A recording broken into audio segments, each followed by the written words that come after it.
Good evening, everyone. We're waiting on another committee member to get here so that we can have a quorum. I just want to let you know up front.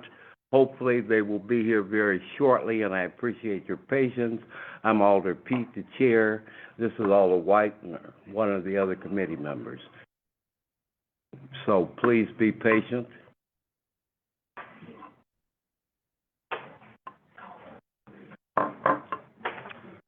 Yeah, he's on his way. He just next a minute. Said he's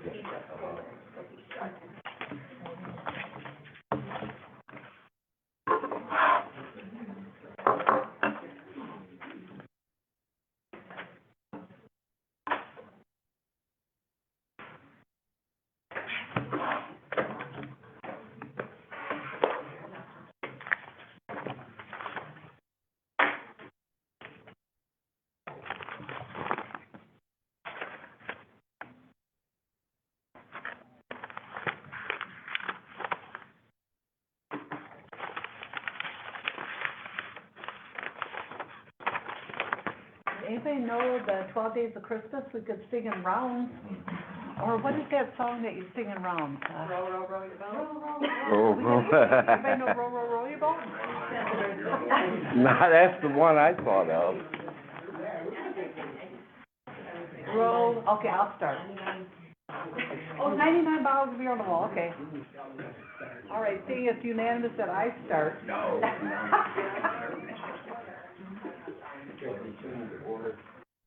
You're lucky you got here. I was just about to walk out. Or sing.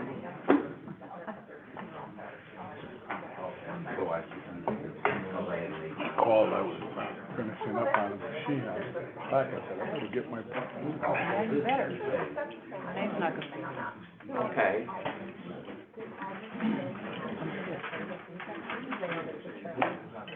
We don't have. Thank you. Three of us. Okay, thank you, sir.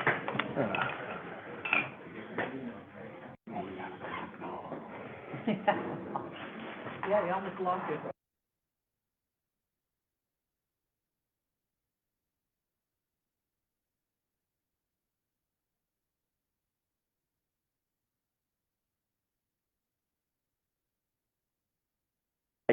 Meeting will start. Our first order of business is the approval of the minutes from December 30th, 2024. Is there a motion? Move to approve. Second. Well, all in favor, please Aye. signify. Aye. Motion passes. Our next item, we'll put the two items together, because it refers to the same steps. Not to change the subject, but I thought we were gonna have him. Okay, but I'll get it started. All right, that's fine. I just wanted, Okay. trying So- to get continuity. Yeah, we will. Okay. We'll put the next two items together, item number 104624. And I'll turn it over to Amber to read the items. Yes, please. 104624, communication sponsored by Alder Caprillion and Alder Kelly, requesting a discussion of potential regulations surrounding food trucks and their hours of operation. And second item is 089624, communication sponsored by Mayor Mason to adopt ordinance 0007-24, mobile food establishment hours of operation. Recommendation of the Public Safety and Licensing Committee on 10/9/24 that the ordinance be deferred to be amended to include a permit fee for after hours, fiscal note, NA. Question. Do we have anyone from any department here to speak on this ordinance? Yes, both from the Health Department and the Police Department. Very Chief good. Ramirez and Director Dottie Kay. Would you please come up? Bring your chair.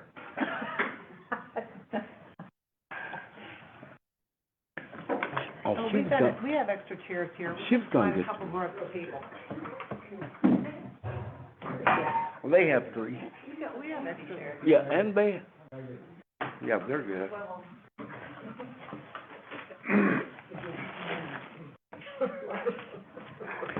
And we'll let you guys decide the order you wanna go in, present. I can speak about the hours, Thank you. operation. Good evening. Thank you for having us, thanks for the invite. I'm looking forward to this discussion for quite some time. As you know, the police department's mission is public safety. That's our number one priority. And I believe that this specific ordinance that hopefully gets passed, to truly consider the hours of operation, which I would think that would be anything from 6 a.m. to 12 a.m. 6 a.m. to 12 a.m. would be the hours of operation both in private and public land here for food truck ordinance. And my reason why is pretty simple. I can give you some stats here. And I picked 2 locations here, in downtown Racine, about how many calls of service that we've had. And I looked at all the calls that we've had. We've had a total of 93 calls, 1 block apart. 65% on one of the blocks. All these calls are after midnight, and 60% of the calls are after midnight at the next 1 block away. All these calls have to do with quality of life violations, to include shooting, shots fired, fights, fighting, noise, loud music, more fights, welfare check, some of them. Next corner, unwanted party, fights, music, extra attention needed, noise violation, assaults. Obviously, this draws a lot of police resources. This is all year. This isn't, obviously in the colder months it gets a little quiet, but it's all surrounding the food truck. I believe having a limited hours or restricted hours can certainly limit our response or get rid of the response, because usually at that time of day, nothing really happens except a lot of quality of life violations. Yes, sir. So, 2 things here. So, we're looking at including a permit fee for after hours. My question is, can we take these separately, because in case we have to defer for fees, I'm in support of what the chief is saying, and just for to amend the hours, I would make a motion to approve. Well, I'll second it, but I have some questions for the Okay, chief. that's fine. So, I read the ordinance, but I was hoping to find was that there would be some requirement for off-street parking. I don't know if other communities require that. I've seen food trucks that are parked, some almost permanently, in parking lots or off-street parking.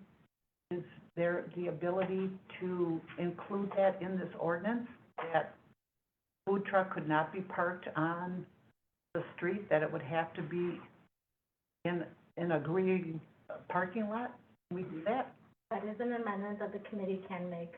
I could draft those changes, and we can either have it go directly to the common council, or if it's a simple enough, or if it's more complicated change, we could draft the amendment and then come back here for discussion. So because I don't want this to take any longer for the chief, he wants to limit those hours, and we're probably not real busy with food trucks this time of year, I would hope. It's, we actually looked at the surrounding cities, and they all have limitations on hours of operation. Just on hours, do they have any other limitations for, On hours of operation. and not for where they're parked? Go ahead. Yeah, some of the other surrounding jurisdictions have, like in the residential areas, if they're parked in the residential areas, they have to conclude at 8 in the evening, and then start no later, or no earlier than 8 the next day. We also have other areas that have restrictions on certain roads, certain streets, that only so many food trucks can be there, and during that time frame, there's only specific hours that they can be there. And other jurisdictions have no restrictions as far as parking lot or street parking. They have no restrictions requiring to be Yeah. off-street. It's pretty much across the board, depending on where you're at within the state of Wisconsin. Well, we could approve this portion of the ordinance with limiting the hours to midnight to 6 a.m. Yeah, 6 a.m. to midnight would be Yep.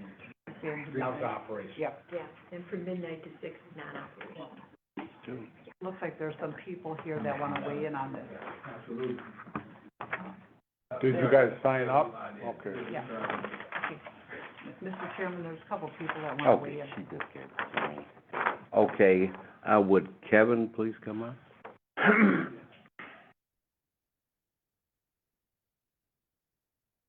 Yeah, you gotta bring your chair. We didn't plan for that many people. Yeah, we would've had a bigger chair.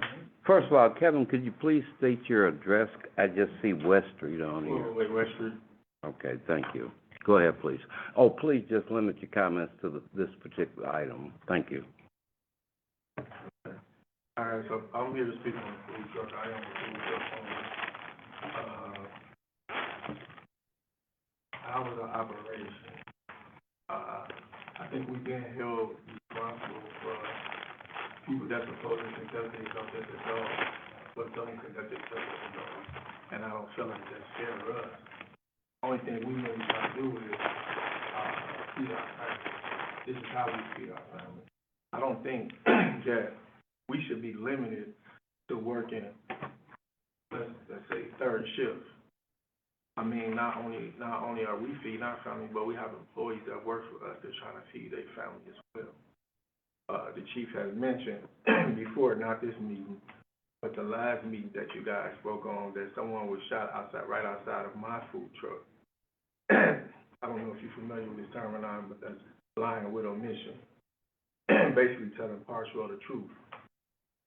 The guy, which is a close friend of mine, he grew up on the north side of town. I grew up right here in the Midtown area. So the food truck don't cause people to misbehave and act out in any type of way. That stuff happened over a half a block from my food truck. It had no ties or anything with my food truck. Then he mentioned about the nighttime permit, that we got a lot of trucks from Milwaukee come down here because of that. That's not true. The nighttime permit is only $40. $40 in gas. You use $40 in gas, going more than $40 in gas going from here to Racine. As soon as I heard of this, I did my research on it. It's $40 for a nighttime permit. So I highly doubt that the Milwaukee food trucks are down here because they don't want to pay $40. No, that's not true. If you go on the south side of Milwaukee on 13th Street, I counted at least 19 food trucks over there on one block. That's why they're down here cheap. They're not down here because of $40 per minute. That's ridiculous. Okay. Thank you for the comment. Appreciate it. So I'd like to have a little dialogue with this gentleman, if Sure. you don't mind. So, just like the bar itself is not the problem when there's problems in the bar, it's the customers and the drinking and whatnot. And we could say the same thing for your food truck. It's people that have been drinking, coming in, you know, after the bar is closed and causing trouble then. Do you have any thoughts or ideas on how, without expending a lot of police resources, which we don't have, to, you know, to quell that kind of issue? I actually got out, when I heard of this, when I heard the amendments was coming and stuff, like even before this, I used to tell them, I say, listen, I originally came up with this idea for, like, you know, later in the evening, and the high school kids, you know, don't mess this up. When this amendment came down that they was gonna try to change and then a nighttime fee, I got out there, when I wasn't busy, I hired an assistant cook. So he would be on there cooking, I got out there and I talked to him myself. So it's kind of like just word of mouth, you know what I mean? Hey, don't mess this up for us, don't ruin this. And no calls, how many calls have you had since the first meeting? When you spoke about this, it's probably, I can guarantee you, it haven't been many. I have to take a look at my list here. So, no fight Fight at all all, the way no arguing. through December. I'm sorry? Yeah, calls all the way to 12/9, but you had moved your truck, this trailer, since then. I see it. So my background, I just want to say this real quick, I know you said my comments limited. Listen, for the greater part of my life, I struggled with instant gratification, right? But now that I done changed my life, and I'm trying to do something positive, it's all this pushback towards me. Also, you know what I mean? I'm trying, I get up every single morning, and it's nothing easy about running a food. Oh, I don't imagine I it can is. appreciate that. I've never looked like this in my life. Never. But I get up every single morning and bust my butt, and then I still gotta deal with, you have to pay this amount of money, yeah. So do you think that most of your business comes after midnight? It does, later in the evening. Especially when the weather is a lot nicer, I can speak for my truck itself. Most of my business come from later in the evening, towards like the morning, and then you have a lot of people that work third shift. I have a lot of people that come, get off, third shift at RCI, Correctional Institution. They come over there, they hurry up, rush over there, get food. So I don't just draw, people that hanging out at the bars and clubs and stuff like that. I have people getting off the highway, coming from Kenosha, because they don't have this there in Kenosha to come eat at my food. So it's just, I don't have one crowd coming to eat with me. I just feel like it's not fair.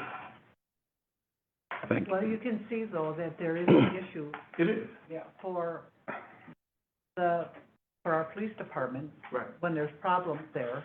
Mm-hmm.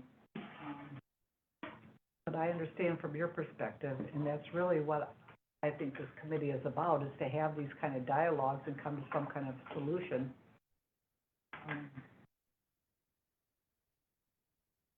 I agree with both of you, but on the other hand, I have to point out, I was thinking the same thing that Alder Widener was. When it comes to, there has to be some accountability, and I respect everything that you said, appreciate it, I get it. On the other hand, there has to be some regulation, because we are a society of laws, and we can't just have a chaotic society, and that's the way I have to look at it. So if we was dealing with a big change, Wendy's, Taco Bell, and McDonald's, if they got these same calls, then they'll be sitting here right where I'm sitting at speaking, If they are causing problems to the public, to keep it simple, yes. we causing problems. No, I'm not saying that, I'm just trying to help you understand about, we have to look at,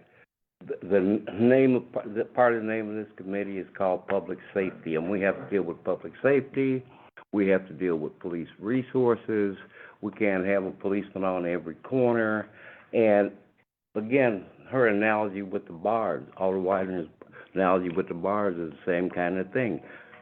All bars are not causing problems. I'm sure you're doing a great job, but I can't, we can't, just point out, so this is we have to have equity, I guess is a simple way, is what I'm saying.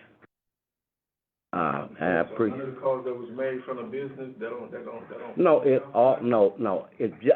I have to just stick to the food truck, so we don't have to stick at 1 o'clock. But, I'm speaking. I appreciate it. I think we all do. And we need to have it. Some of them came from my business. Sure, I appreciate it. So another question that I have, I'm not sure who it's for, but if a truck was parked on private properties, would it still have to adhere to these same hours, or is it just trucks that are parked on the street? That's the point of this. In this one, it's, Okay. it also has limited hours as well. I think it's pretty standard, Pretty well, in the community, surrounding communities. Across the board, regardless of where they're located, but if they're on private property, they would need to have property. And they still would have to adhere to those hours. All right, thank you, Yeah, sir. I just want to say, years ago, we had a problem. I've been on this committee a while. We had problems with IHOP. They almost got shut down because of the people also.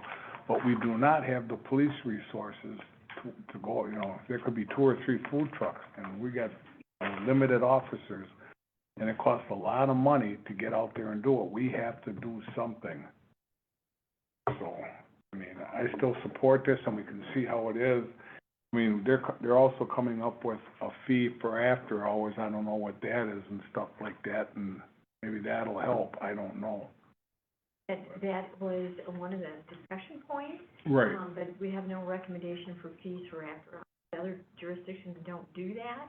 And so our recommendation would not be to do that, but just do no business between 12 and 12 Okay, midnight. okay. Okay. Thank you.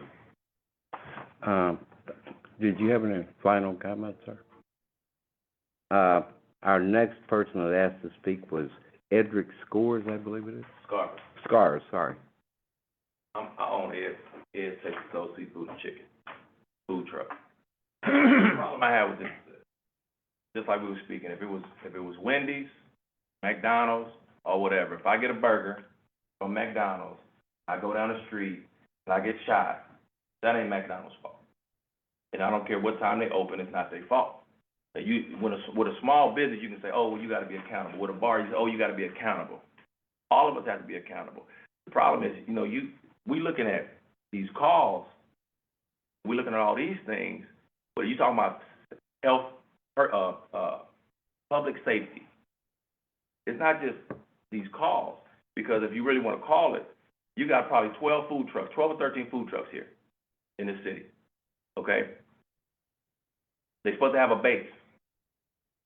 They're supposed to report to their base every day, within 24 hours. They don't.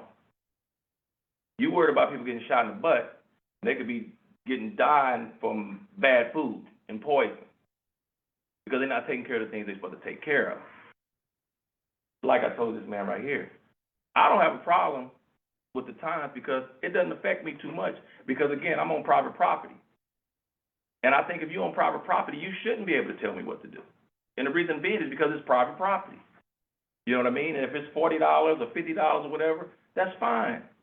But the reality of it is y'all are taking people, because if you can't sit up there and say, well, Ed's food truck or his food truck, you can't operate here, but Mexican Lindo's or Big Blue Bear, they can operate whenever they want. When I go to the city, they don't say, Ed, you know what, I'm going to give you a $400 discount because you know what, you're going to work until 12 o'clock. No, they're going to say, Ed, write this $795 plus this other $600 and some dollars and plus this other $600 and some dollars, and that's what it is. You see what I'm saying? So you can't have it, like then you say, well, we might charge for late night. You can't take two bites of the apple. Either you don't want us out there, or you do want us out there. But oh, well, you know what? I'm gonna charge y'all $700 to work late, because that's the permit. I'm just using an example because we don't know the number. So now I got a permit so I can go out there, but if somebody gets shot in the butt, it's still my fault, and I'm still paying this money. So if you really don't want nobody out there, then you should scratch the permit and just say, hey, you can't work until this time. pretty much But what all we're I'm saying doing. is I think it should be fair across the board. I agree. Because the reality of it is this. One thing about Racine is this. About 10, 11 o'clock, everything closed. Think about it. Only place open to eat food is Wendy's on Washington. I was going to pull my truck over across the street because I think my burger better than theirs. They got a line that somebody can come to my food truck. I'm just being honest about it. So if she's hungry, she got to go all the way to Ohio. If his truck is over here on 6th Street, I talked to him. I said, listen. I said, look, you're going to have problems. Did I say it? You're going to have problems. I said, because somebody going to say something about your truck being here. I said, when you get done with your truck, when you get done, I said, you walk around all these blocks and you pick up every piece of paper. And if you need to, you take a camera and look at it. So then when they come back to you, say, oh, well, you left paper here. You left this. Because that's how it goes. You know what I mean? When you got a small business, people, oh, I can get them this way. I can get them that way. Mm-hmm. So all I'm saying is this. If it's a stipulation on what we should myself, the bar's closed at 2, okay? So realistically, there ain't nowhere to eat. Why don't y'all talk to some of these food trucks and say, well, look, hey, we might work this out. At 2 o'clock, y'all got to shut it down. You know what I'm saying? But like 12 o'clock, that's really, really early for a Friday and Saturday. That's what I'm saying. If you want to work, you want the public to work with you, work with us. You know what? 2 o'clock on a Friday. I'm saying Friday, Saturday. 2 o'clock. That's kind of cool, so people can come do what they need to do. You know what I mean? But 12 o'clock, let's be real about it. I can bet you, when y'all up looking at TV, your stomach growling about 12 o'clock, you want something to eat. You might not go out, but if you are out, You look like drinkers up in here. Y'all be drinking and you might as well go get something to eat. Just don't Appreciate speak it. about Thank you. Appreciate, yes. Just to clarify for the committee, this food truck ordinance as drafted would apply to all food trucks regardless of where it's parked. So it would Yes. apply even to food trucks that park on private property. Right. Just like a bar's on private property. If I bought a parking lot, and I wanted the food truck to come in my parking lot, if I pay taxes on my parking lot, you can't dictate what. But it would be but it would be the same thing if you had a bar on that private property. It's the same logic though. And the reality of it is this, you have more problems, I guarantee you, if he did that same, if he took that time out today, like he did with these food trucks, saying, 93 calls, 65% was this, 33% was that, whatever, if he took that same time out, if you go to any of these bars, and he do the same thing, I guarantee you, it's just as many calls as that. But I don't see him here sitting down talking, but you know what, we're gonna close the bars at 12 o'clock. Well, they have, None of them close at 12 o'clock. they have rules, you're right about that, I That's all agree. I'm saying. You're right, There you go. okay. All right. Is there anyone else to speak, any other comments on the food truck issues? Yeah, with the private property thing. No, the ordinance, let me clarify. Private property, police aren't allowed to go into a pick and save parking lot and say anything to anything being parked. Exactly, unless they call. Okay. The owner Okay. calls. But the ordinance, Beef roasted. it applies to all food trucks as We used it's to written. do that food vending, they'd get a permit, we'd be in the parking lot, and be able to serve until the permit ran out. Sure. 2 o'clock, if that's what it was. I- But a private property, nobody has, Yeah, except the person that owns that property. The police don't have any right on the property. okay. I'm just saying. I appreciate it, yes. Can I have your name and address? I can add you to the list, please. Eric? All right, did you have any other comments, Eric? No. All right, then it's okay, thank you. Any other comments from the committee? I think, the attorney's like to say something. Just one more thing, there has been a lot of mention of the permit fee. So just to clarify, the original ordinance, or the ordinance as drafted right now, just limits the operating hours of the food truck. I know at the last discussion that the committee had, the chief raised the issue that some municipalities, specifically as in Milwaukee, was charging a permit fee. So just to clarify, that's not proposed right now. And Milwaukee actually no longer does that. So they used to charge a permit fee for operating after hours. In June of 2023, they did change their ordinance, because there were still nuisance issues despite that. So they went to a system where they divided the city into different districts. Depending on that type of district and the issues in that area, they would either, regulate the area by time limited, so, certain hours that food trucks can operate, and then limiting the number of food trucks in that area, or doing one or both. So that's what they have right now. They don't have a permit fee. So, just so you're aware, that's not being proposed. So right now. They also limit the number of hours that you can be in a particular location. So you can only be there for 6 out of 12 hours. So that's also another limitation. Okay. You keep saying that. Go ahead, I'm sorry. You keep saying that you can't operate in Milwaukee after a certain time. I just was at Potawatomi for the New Year. As soon as me and my girlfriend, we got done, bringing our New Year's in Potawatomi, we left there and went right around the corner to a food truck and that. If we're gonna be honest, Okay, we're just worried about, I appreciate it, but I'm just worried about receiving, would you like to sign up to speak? And I appreciate it, Edric, but again, this is just concerning the city of Racine. Right, but they piggybacking off from Milwaukee, from where the original conversation with the chief. He basing all his facts by Milwaukee, like he did the overnight, and I understand that because it's a Okay, bigger city. but right now, gentlemen, we're only concerned about the hours of operation in Racine, not the other issues. I just want to be fair. I understand. 12 o'clock is not fair. That's just not realistic because people eat after 12. And everybody in this committee and everybody in this room knows 12 o'clock, we don't have, name a place where you can go eat after 12 o'clock. Everything. Okay, thank you. I have a question for the clerk's office. Should the motion fail here in committee, would the motion be on the council report for the next council meeting? Are you talking about the item for the hours or the actual ordinance? Both. I think the items, the discussion of the hours right now, if it failed, it would fail in committee. if the ordinance were to fail, that would go to council for approval. What's the ordinance? Because I know you're talking about the hours. The ordinance states what? The ordinance regulates the hours. Okay. Sir, thank you. I was just gonna ask, have anybody on the board or on this committee talked to any of the food truck owners? We've talked to them in committee. Yeah, we have Yeah. spoken before. Okay. This is the second meeting, first of all. Yeah, so just about this particular issue, as far as when they make their money. Because I think this is a bigger issue than what we're looking at. Most of the food truck owners here are saying that they make their money after 12 a.m. So if we limit it till 12 a.m., they're not making anything at all. So now we have another family that can possibly be homeless. So it's bigger than what we're looking at. So I think we should think about this before we vote on it. Okay. Thank you.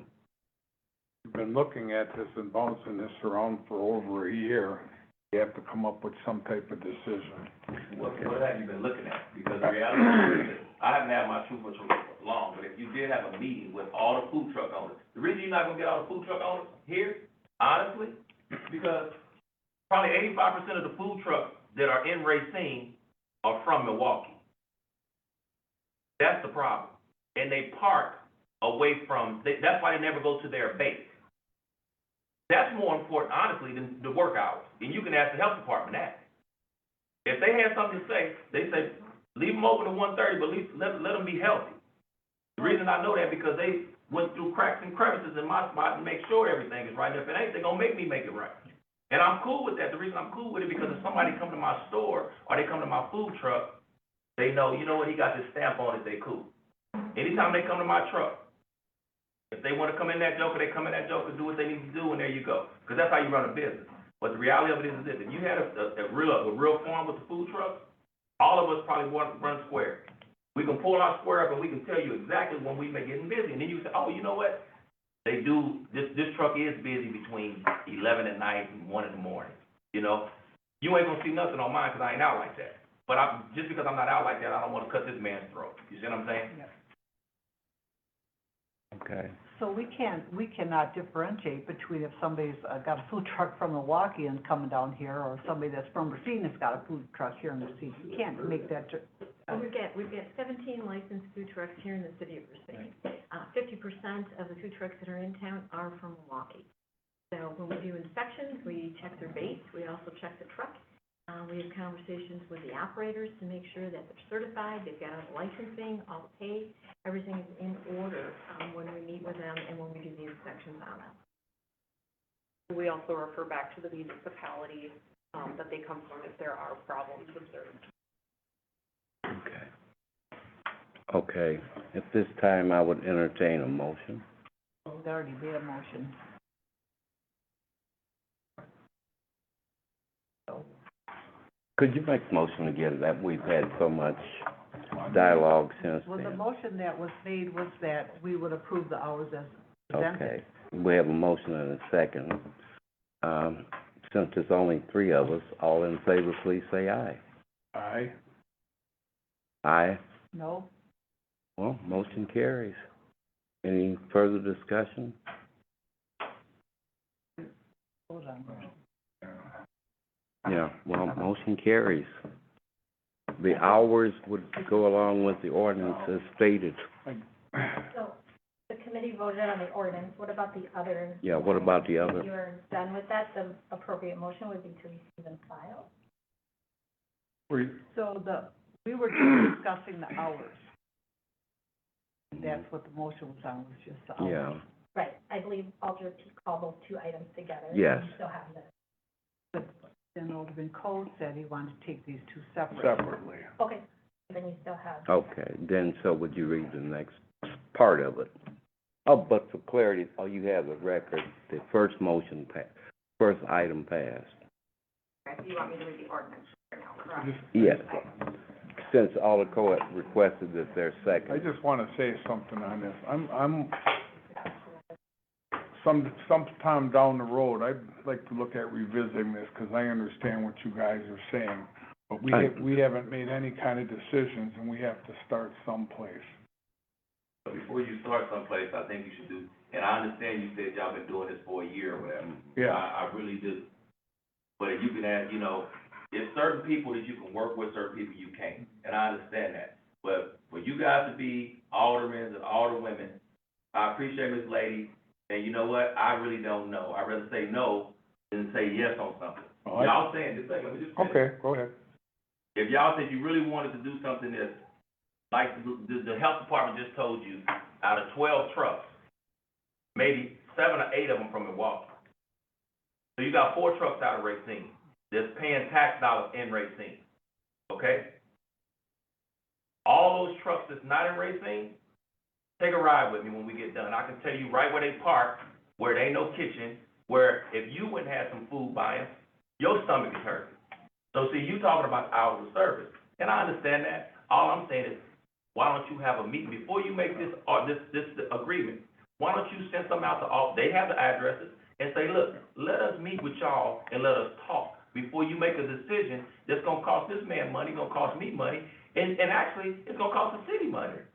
I just want to say, I'm the alderman in the downtown area, and I'm Right. the one that's gotten tons of these calls from people that live here, can't get through sometimes because of traffic and stuff like that. So I got to take what a lot of people say, too. I'm getting calls at 2, 3 o'clock in the morning about these things. And I just don't believe that you get 90 calls a I've been weekend. saying I'm getting 90 calls, but I am getting But calls. I'm just saying, I just can't believe that one food truck is causing that much ruckus on the city. I think what I do believe, honestly, I think that you live in the downtown area, I understand it, and I think that you feel like, look, I don't want this food truck in my area, because maybe 1 or 2 people, this might have happened or that might have happened, and I understand that. But along with that, when you live in a small town, and people are trying to do business, you got your ups and downs, because there's still positive stuff coming out there. This man just said that he was in prison. He was doing a fast buck. So he was doing what he could do. So he didn't change his life around, and he's trying to do the right thing. And you might not understand this. I have never been to prison either, but guess what I do understand? I understand when somebody keeps slamming a door in your face. You know what, I'm out here trying to work for my family. Okay. I'm trying to do what I need to do. And guess what? Because this man lives Sir, downtown. That's what it sounds like to me. Yeah, I really feel appreciate like- it. you know- Yeah, I don't want to be, cut you short, but I have a whole room and want to go And I on. got to say one last thing. Mhm. It sounds to me like you think the police department is making this stuff up. Listen, What bro. you're saying. Guys, 100% please, true. point of order here. My ex-wife is a detective, so I'm 100% down for them. I'm not saying that at all. What I'm saying is, the call that he got might be, I'm not saying it's not a legitimate Okay. call. But I guarantee you them 93 calls wasn't from that food truck. Okay, I appreciate that, sir, but I'm gonna have to ask you to stop, please. Could you go? Before we go to the next, I just want the folks here to know that what took place here tonight is a recommendation. It will go to the full council for Yes. approval next Tuesday. There are 12 other aldermen that you can reach out to, and So when they go to, next week, when they go to y'all, are we, just among you guys, or is it? Well, once it's approved here, once whatever happens here still goes to the full council next Tuesday, 6 o'clock. 6 o'clock, and we do have a public comment And which period, is but 3 you're not- minutes. You're not able to weigh in when we're voting. Okay. Yeah. So if you want to speak, That'd be at the Speak public, before the. you Yeah. have to get there a little bit Okay. before 6 to sign it. Again, for the sake of respect, 5:45 to sign up. yeah. Can I just explain a little Please. bit? You need to be there at least 10, 15 minutes early to sign in. What happens is you're gonna sign in for public input. Meeting starts at 6, they call the meeting to order, they do the pledge of allegiance, they approve the minutes, and then they start public comment. So if you're there prior to the meeting and signed in, you can sign in. It's not a dialogue between you and the alders, but you can say what you need to say in a 3-minute Okay, time area. Is here, it's actually right next door in room 205. okay. Okay? Thanks, everybody that spoke. And would you go to the second part of the item, please? Yes, that's believe we're gonna do item 104624, communication sponsored by Alder Caprillion and Alder Kelly requesting a discussion of potential regulations surrounding food trucks and their hours of operation. That's That's, correct, or I'm, but see, that's part of the same thing, and I think that's causing some of the confusion here. Because our operations are missing again, yes. Because there are two separate items, and you voted on the ordinance, you'll need a vote or a recommendation on the first item. So if you are done with this discussion, the motion can be just to receive and file. Oh, the second one? On the second one. First item on the the agenda, first item on the agenda is 104624. which is the discussion. Okay. All right, I need a motion to receive and file item 104624 then. The discussion of the items on a food truck. Correct. Okay. Is there a motion to receive and file item 104624? Well, that's the item we just thought that we voted on. Well, We made the but she's motion on, saying So we're it's- gonna have to correct the item that we made the motion on. So the motion was to approve the ordinance as written, correct? Yes. Yes. So that's on that second item on there, so we just need a motion to receive and file. 089624 is the item that we just, that was just approved by the committee. Correct. So I make a motion to receive and file item 1046. 46-24. Second. Motion carries. Okay, now we're ready for item 110524. 1105-24, communication sponsored by Alder Pete on behalf of the city clerk's office, submitting a change of ownership application for a Class A fermented malt beverage, Taylor Ave Food Mart LLC, doing business as Taylor Ave. The Food Mart located at 2056 Taylor Ave, Mr. Assad, agent, 11th District. Thanks for coming forward. Attorney Arn, would you please swear the applicant in? Can you both raise your right hand? Swear to tell the truth, the whole truth, and nothing but the truth, so help you God. People gotta make a living. Okay. I'll start with, my colleagues on the right for your questions. A question on before we get started. This isn't located in the 11th district.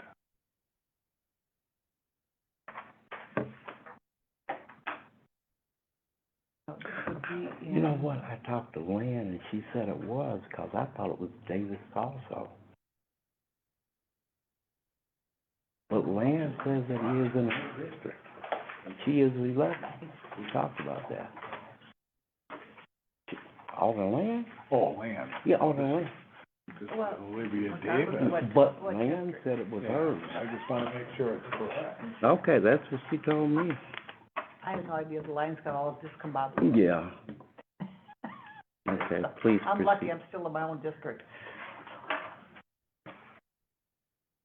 So typically with these items, the clerk reads them and then we hear from the city attorney's office. Okay.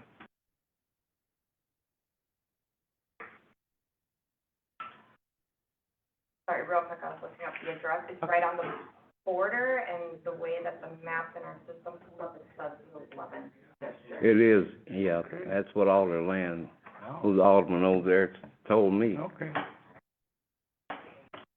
Okay, please. I apologize, what did you need me to do? I'm sorry, I was looking up at the map. Was the Be the third? Read the item. Yeah, it used to be, I agree. Yep. I'm gonna start over and read both items, how about that? Okay. All right, communication sponsored by Alder Pete on behalf of the city clerk's office, submitting a change of ownership application for a Class A fermented malt beverage, Taylor Ave Food Mart LLC, doing business as Taylor Ave Food Mart, located at 2056 Taylor Ave, Newman Assad, agent for 11th District, and then at 1106-24, communication sponsored by Alder Pete, submitting a new application for a petition to exceed quota for a Class A premise retail fermented malt beverage and intoxicating liquor license for Taylor Ave Food Mart, LLC, doing business as Taylor Ave Food Mart, located at 2056 Taylor Ave, and then Assad, agent, 11th District. Just a question, shouldn't we be taking these, 'cause we should be taking these two separately because one is change of ownership, am I Right. correct? But the, These are two separate items, the committee can decide whether Okay. to discuss them separately or not, but just to clarify, there are two applications. Right, The first one is a beer license. Right. They're taking over the business that currently has a beer license, Right. so it's a change of And- ownership. right. The And they- second one is for a liquor license, and the reason they need a petition is because we are at quota for the full Class A license. I know this. We currently have 26 active licenses, the quota is 24. Granting this license for the intoxicating liquor would bring it to 27. In order for the council to approve to a petition to exceed the quota, you would have to find that 4 criteria has been met. So you can make a recommendation. If the recommendation gets approved here, it would go to common council. The common council would have to approve by a 2/3 vote. The 4 different criteria are, A, the applicant shall submit to the city clerk a petition to exceed the quota, to include a business plan of operation, relevant experience, background, signatures of both individuals, agents, officers, as well as the signature of the owner of the land. I believe that has been done in this case. Criteria B, the applicant shall supply proof of ownership or lease of a building that is properly zoned for the proposed venture. I believe that has already been done as well. So really, it just leaves the C and D. C would be the applicant would have to show that the proposed establishment would have a greater economic impact upon the community than simply the addition of another tavern, liquor store, convenience store, or restaurant. And D, the applicant shall show that the proposed establishment will benefit the community by substantially improving the tax base.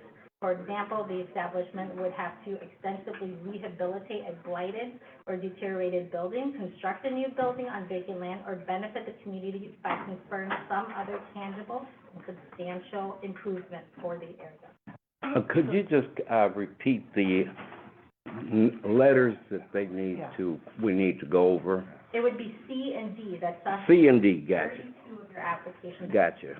I would, So, Mr. yes. Chairman, I wanna separate the two so we can get the one out of the way. Okay. Why don't we do the change of ownership first, since that's the Right, but easiest? like I said, shouldn't we swear them in and? Well, once we figure out how we're gonna do it, then I'll let. But yeah, I think we need to vote on the first. All right, let's just do the simple one, operation, then we can go to the exceeding quota. Attorney Arden, would you please They've swear? already been sworn in. Yes. You can go ahead and ask your questions and make your recommendation or your vote. Would you, Well, we're going to the operator, we're gonna do the operator first, unless you're. right, this is, so what are your guys' plans for this now? Well, we're just looking to renovate the store and making it better, adding more money to it.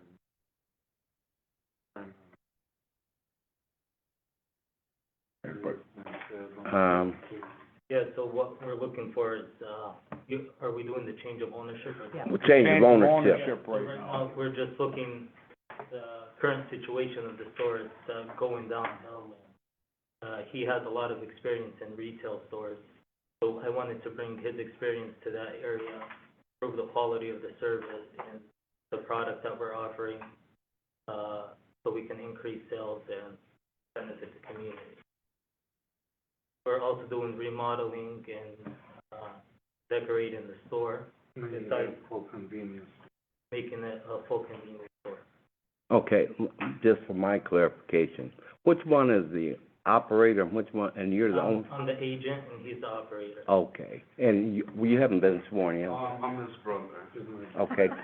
I appreciate it, but I still need to, Raise your right hand. Yeah. Swear to tell the truth, the whole truth, and Yeah. nothing but the truth, help you God. Thank you. okay, how do you fit in? Because it's, He's an operator He's gonna as work well. with me. okay, so the question, we really have to work with the operator and the agent here. Yeah. Okay. Okay, Alder Cole, please. So basically, it's just gonna pretty much stay the same with the hours and stuff like Yeah. that. Everything will remain the same. I mean, and I don't have a problem with the first part at all, just because it's been there for a long time. They had some problems, but they got rectified over there. So for this first part, I'd make a motion to approve. Second. All in favor, please say aye. Aye. Approved. Okay, then we'll get to the second part for clarification again for the agent and agent. Okay. And that is the questions about how we can proceed to recommend to the full city council exceeding the current quota of liquor license in the city.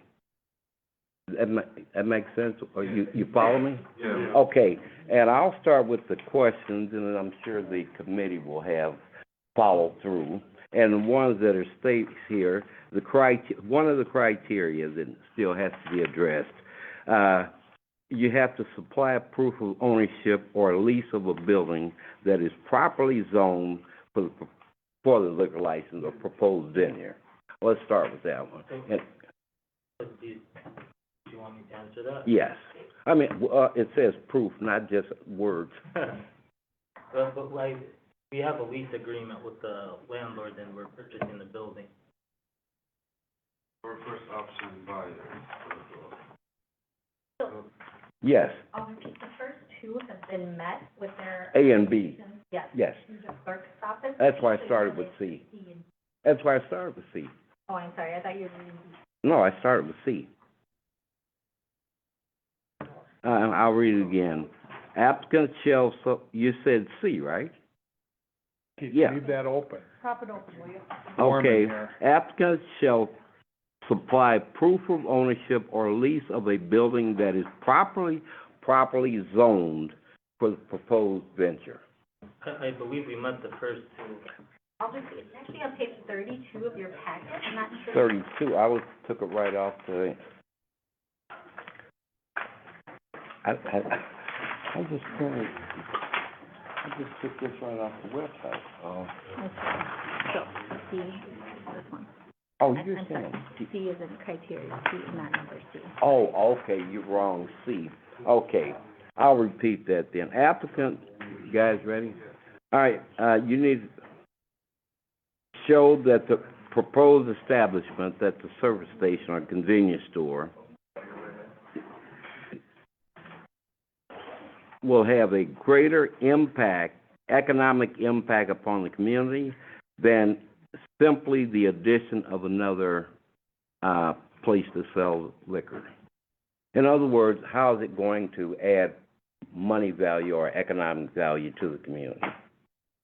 How does it help the community from a money standpoint of view? Or, So the way we see it as if you're limiting a product category that's not available in the store, it's hard to offer, a convenience store offers a wide selection of products to customers. And we're adding a limited selection of liquor items to the store, so it's not gonna be that big, but just to have it in our store to offer to the people so we can grab those customers and increase our sales. okay, yes. Well, one of the criteria, it has to substantially improve the tax base. It's not gonna substantially improve the tax base. My next thing is it's not gonna substantially improve the quality of life. Like, for instance, the BP on Washington Avenue, there was nothing built there for 50, 60 years. They put a $2 million gas station and, car wash there. That substantially improved the tax base. Plus, it enhanced and improved the area. Right now, you guys got a lot of problems with people because you got, place up there. People hang out on that parking lot all day. I see it all the time, people from Halo. They hang out there all the time. They're out there drinking and stuff like that. But you got a bar across the street, you got liquor stores up the block and bars all over. It's not enhancing the neighborhood. We have too much of these. We don't need them all concentrated in one place. You guys gotta have a really good reason and I'm sorry, but to me, it's gotta be, if this was my own brother, I would say no, because it does not substantially improve the neighborhood, and I think it's just adding more alcohol to a condensed area causes more problems. Alder Widener?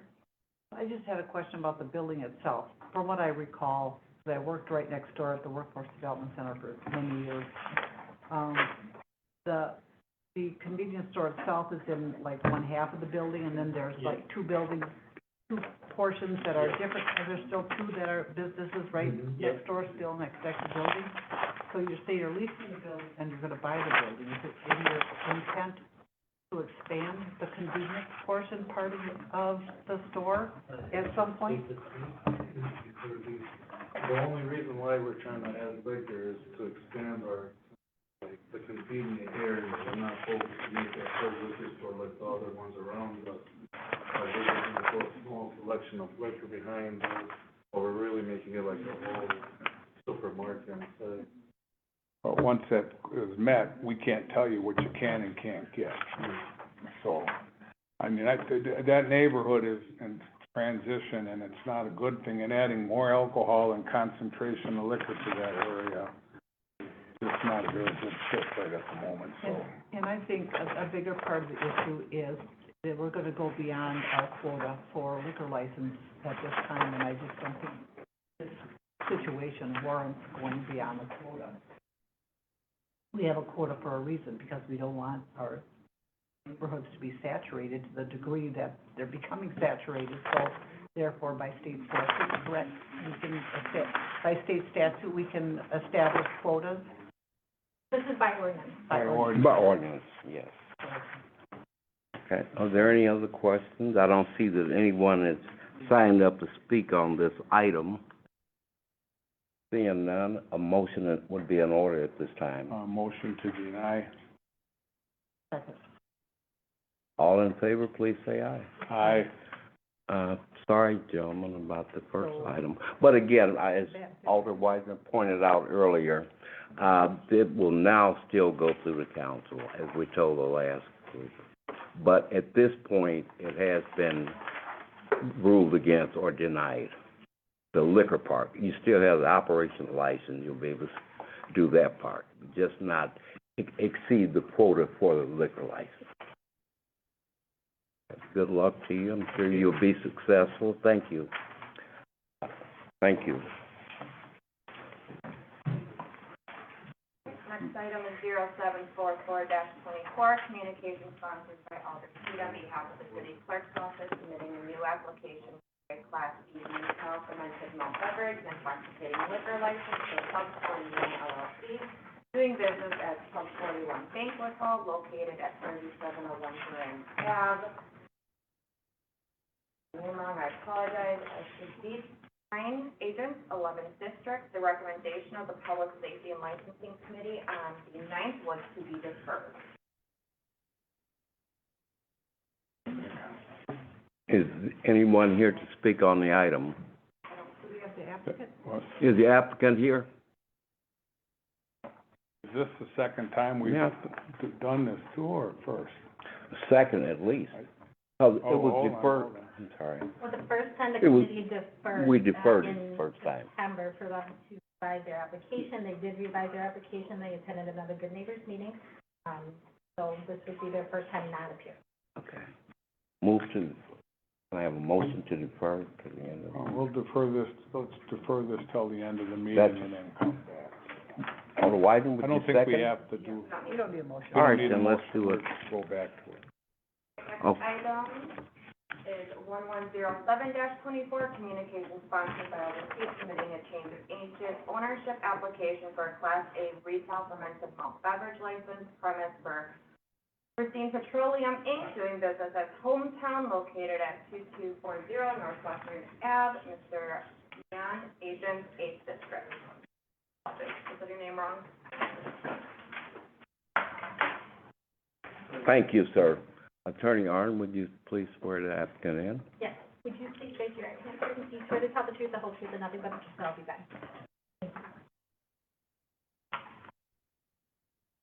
We'd start by asking you about your business plan, similar to the questions on the application, your experience, hours of operation, how you would contribute to the community, and understanding that we have, the decisions that we, like the council, make has to take into consideration what's in the best interest of the community as well as helping you be a successful business.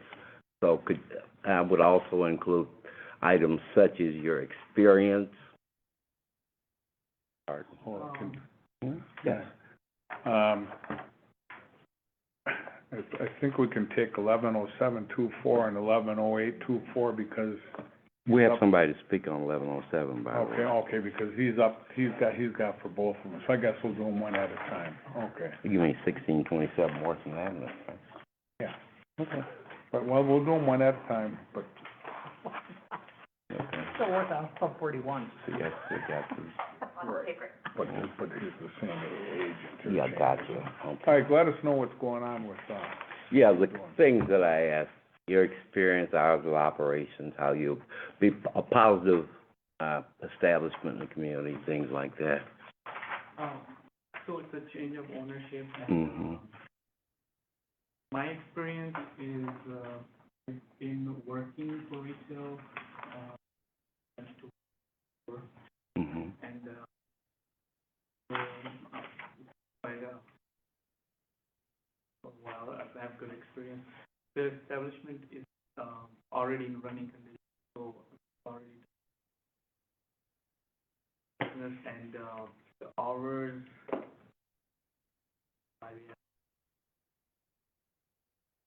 and, pretty much everything stays. you don't plan on changing hours? Not really, I mean.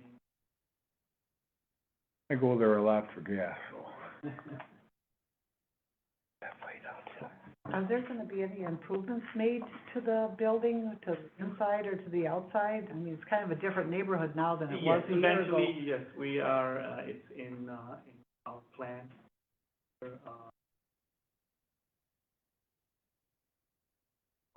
Car wash. I know the windows are covered in beer signs and whatnot. You Yes, thought so about that kind would be all- of improving the, Yes. make That's it more definitely- welcoming that's in the to, plan.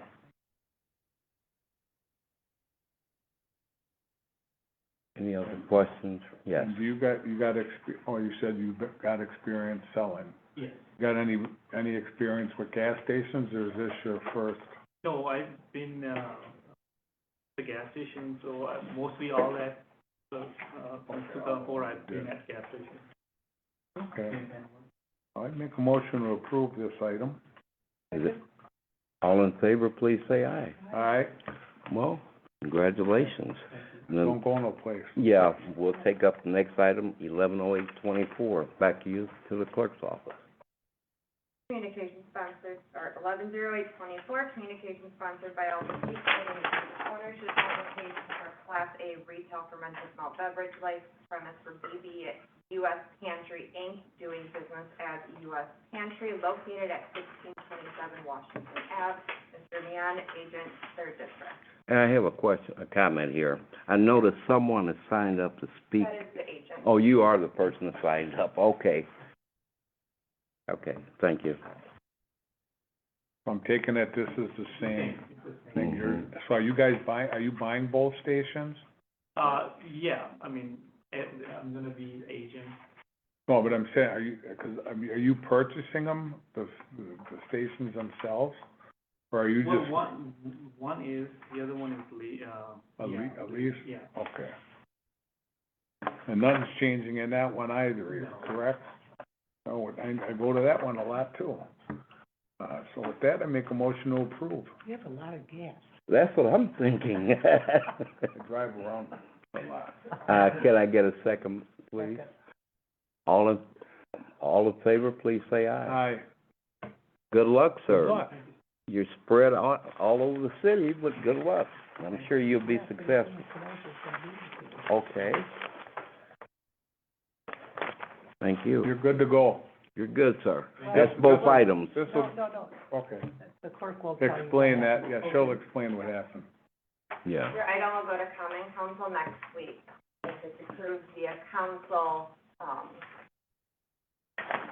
be in touch with you, either to pick up your license, or you can give us a call if you see there's any more time. You don't have to come to that meeting, it's not required. Okay? Thank you. You're welcome. Thank you. Next item? Yes. All right, 1114-24, communication sponsored by Alder Pete on behalf of the city clerk's office, submitting an application for a Class B and Class C fermented malt beverage and wine license for S&I Distribution LLC, doing business as Wings and Drinks, located at 2919 Lathrop Ave. Mr. Aziz Agent, Levitt District. Jeff, thank you, sir. How you guys doing? Thanks. Attorney Arn, what you swear to tell me? Can you raise your right hand, please? You swear to tell the truth, the whole truth, and nothing but the truth, so help you? Thank you. Pretty much the same questions. We'll start with your experience, hours of operation, your business plan, why you think you'll be successful and be a safe addition to the community and things of that nature.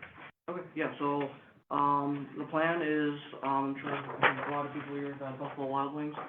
I do enjoy them a lot, so I just wanted to create something similar on a smaller scale, more, family environment.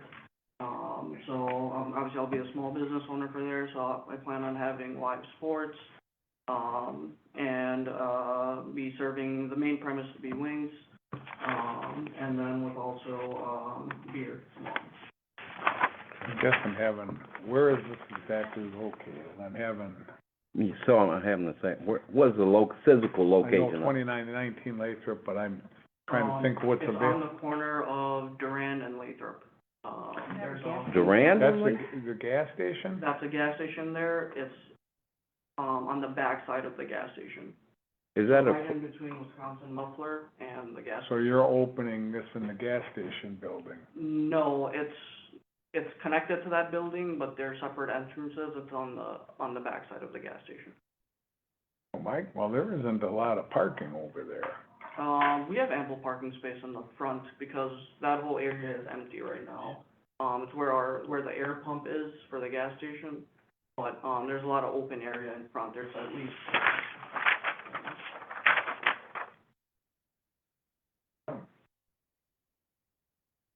What are your hours of operation gonna be?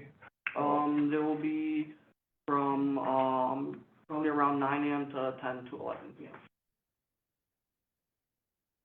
Not opening late. It's beer and wine, Jeff. No, I know it. I'm just trying to, because I know a lot of people go there for gas and stuff. I just don't see the parking if you, how big is the inside and how many people can it fit? The inside is around 800 square feet. We were planning seating for around 15 to 20 people in there. Could be more based on how we. So do you got room for 10 cars there even? I don't even. So so I think you're thinking like it's with the gas station itself, so that where the pumps are for the gas station, it's not anywhere near that. It's on the complete, like, backside of it. So it wouldn't be sharing. On Durand Avenue? So is the entrance on the Durand Avenue side? No, it'll be on the Lathrop side. So the pumps are on like the Durand Avenue side, the entrance is on the Lathrop side. Isn't there pumps on that Lathrop? There's 2 pumps on that Lathrop side too, isn't there? Yeah, there's just one pump, like one dispenser. Right. But that's like further up. Wait. So you're on the northeast Yeah. corner. The northeast corner. You're across from the BP, am I correct? Yes, across from the BP, yes. so are you adding on an addition? It's an existing building space, but it was used for storage before, so it's around 800 Okay, square I'm feet. just trying, like my colleagues here, trying to picture it, because you have the, drugstore or pharmacy, Yeah, so that's like the. that's in front. That's like You the have a front. gas station adjacent to it, to the, west of it. Yep, And so there's, on the back side of that. So I don't know if we can pull Are up there Google Maps or windows? something, make things. I looked at the map, but it showed me an empty lot. yeah, that's why I asked if you Yeah, were that's- adding an addition to it. So it Yeah, showed so- us But yeah, the building's already there, it was used as storage before. Are there So windows we in there? plan on no, it's just like a garage door and there's an entrance door. So it's like 800 square feet, it's just storage, so we plan on converting that all into a retail area. Do you own that building? No, I don't own it myself. So you're gonna be leasing? Yes, the I will eight- be leasing it, correct. Is there a business in there now, or is it just, like you said, storage? It's just storage right now. Okay, I think, the attorney's office. Yes. Okay. I do have some information from the Please. neighbors meeting that might go Okay. into. Okay, I was gonna ask Yeah. that. So, I do have a map, and I wish I could put it on the screen, but I can't. if you look at the pharmacy here, I kinda know exactly what it looks like. we could pass this around while I explain the Good Neighbors meeting, so it's that circle there. I don't know, I Okay. kinda think so. You're right there in a circle. So I did meet with Mr. Aziz. He indicated, like he said, he's opening a smaller Buffalo Wild Wings that would serve only beer and wine. He is not on the wait for a full Class D license, so he's not looking to sell liquor. As he stated, he plans to seat approximately 15 to 20 people with options for carry-out for food. Currently, the proposed premise is attached to that existing gas station. It's in the back of that, on the one side of that building, essentially. It's a big open box right now. There's been no construction done on it. I believe his plan is to wait until the committee and the common council approve the alcohol license and then to start construction on that. That is a longer process because he does have to go through the state to get permission because it's never been occupied before and never obtained an occupancy. So he has to go through the state to get that approval, and then he goes through the city building department to get that occupancy permit. So once he starts doing that, I think his plan is to get that done hopefully within 2 to 3 months. So it wouldn't be for a while, but the current gas station that is there is owned by his father. He would be leasing the other part of that building. There's a wall connecting the two sides. There is no common area, and there's no common entrance. And that's required because the gas station currently has a Class A license, and it does sell beer and liquor to go. So his... There's no liquor. Oh, It that's might just just be beer. here. I know it's a Class A, I don't know if it's a little A or a big A. So the gas station side has the A because he's applying for a B. The premises have to be completely separate. I did explain to him that he can't have employees going back and forth, working at the same entity. He did assure me that he would have his own employees, his dad would have his own employees. It wouldn't be connected, it would be entirely separate and distinct businesses for him to sell the beer and the wine on the other side. As far as experience, he does have approximately 7 to 8 years of experience working at the gas station for his father, so he is familiar with the alcohol industry. And then as far as police department issues, the police department liaison was not able to attend that meeting, so I'm not sure if Sergeant Neighbors has anything to add, but that's really what we discussed at the meeting. So the issue that I have is that it's hard for me to envision an 800 square foot piece, part of a building that is gonna be able to accommodate making pizzas and wings. So you're gonna have to put a kitchen in there, correct? Yes, there's a plan for a kitchen. A plan for kitchen and... Hey, well, It might be a small space, but, you know, it's, again, a good portion of it will be, we anticipate to be carry-out as well, but we Okay. want to have the dine-in option in there with, sports. And it's gonna be like just pizza. wings. Mainly wings, but yeah, pizza could be added as well, but the focus is on wings. We're just trying to create a community for sports and people to enjoy. What kind of renovations are you gonna be doing? So it's like attorney mentioned, it's like an empty box right now, so we're gonna be changing the front fascia of it to have more, it's just like brick right now, so adding windows. All the inside has to be done, so flooring, drop ceilings, we're adding a bathroom, all that. So basically we're finishing the inside. So you plan on being in having the renovation done in 2 to 3 months, is that correct? Probably closer to the 3 months, yes. I mean, we have the people lined up and stuff to get moving on it once we are past all Okay. the, paperwork and everything.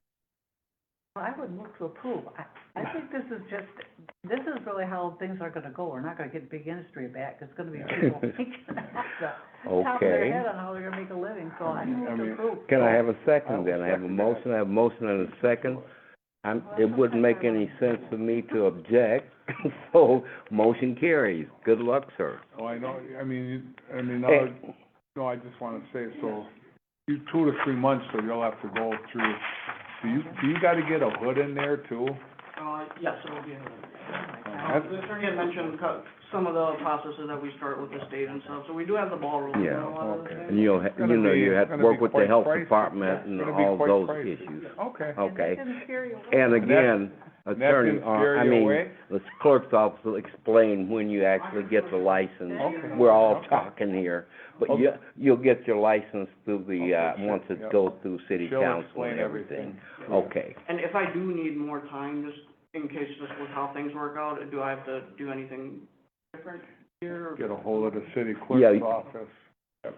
I mean, I don't think, Not for this. I don't think there's a quota on these, Yeah, there's not. so you should be Okay. Okay. Good. All right, perfect, You thank All you. right, don't wanna thank wait you. like 5 Good luck. years, but, Yeah. Yeah. good luck. Thank you. Good luck, Thanks. thank you. Thank you. Different. Okay. The same as before, you'll be able, your item will go to common council next week. If approved, obviously, we're gonna have to wait for all of your sign-offs and everything to go through, but then Thank you, appreciate it. Can he start renovating? Is he able to start renovating? things, yeah. Yeah. Keep the permit. Have fun. Okay, yeah. Hopefully I have all my hair by the time I'm done with this. Thank you. Good luck, guys. Oh, good luck.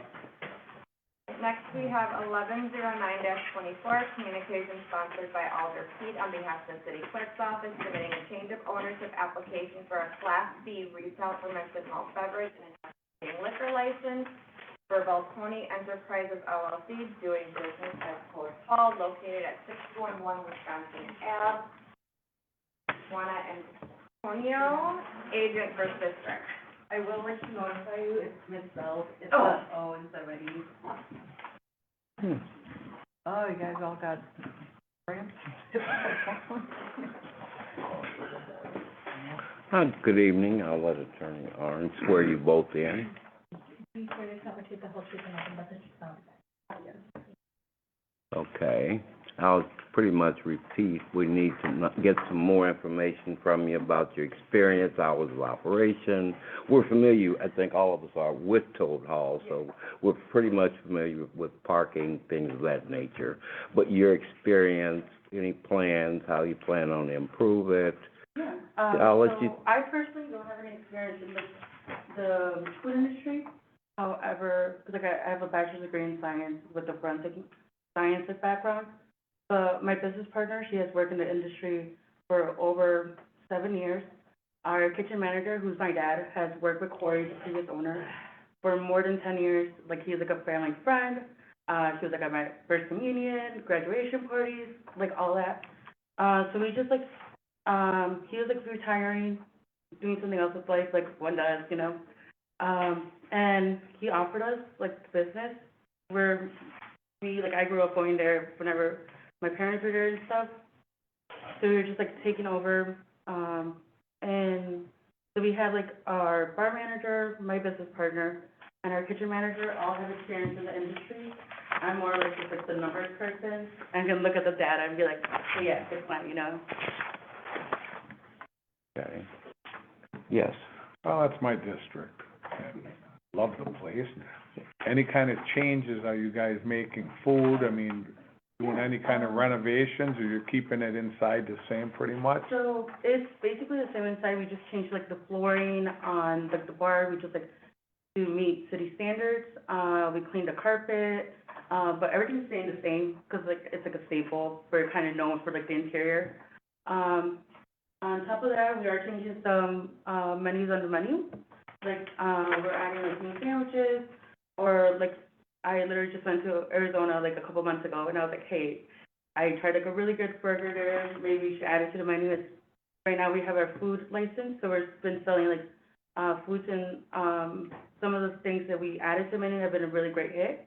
Once we get our liquor license, we are planning to add like more cocktails, also having mocktails and other stuff that wasn't previously at the bar. But we are planning on keeping the beer selection, similar, and also adding some other stuff that I have tried, well, like going around, different states, because I did go to like, college in like a different part of the state, so I kind of know like, what stuff like would attract the younger crowd and stuff.